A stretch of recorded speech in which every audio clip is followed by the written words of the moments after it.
నేనున్నానుగా మామా, నేనున్నానుగా. ఆ అమ్మాయిని ఎలా తేవాలో నేను నిలబెడతాను. రే మామా, నువ్వు ఉంటావుగా. ఎక్కడ ప్రోగ్రాం, ఎక్కడ తాళి కట్టిద్దాం? పెరంగపురం కొండ మీద కట్టిద్దామా? సూపర్ ప్లేస్ మామా. 500 నువ్వు 500 రా. ఓకే కార్ బుక్ చేయండి. బైక్లు వేసుకొని రండి. కారుని ఎవడైనా వెంట పడుతున్నాడు చూడండి.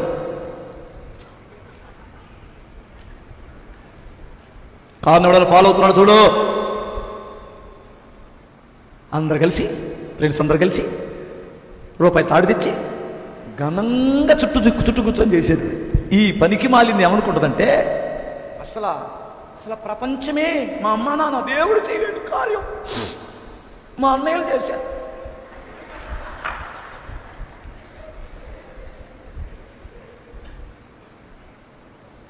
పెళ్ళైన అన్న కడుపు వచ్చిందిగా, దానికి లేట్ ఏం లేదు, దానికి కొరత ఏం లేదు. ఇటు వాళ్ళు పట్టించుకోరు, ఇటు ఇల్లు పట్టించుకోరు. వీడు కనీసం చింతకాయలు దమ్మంటే దగ్గర డబ్బులు లేవు.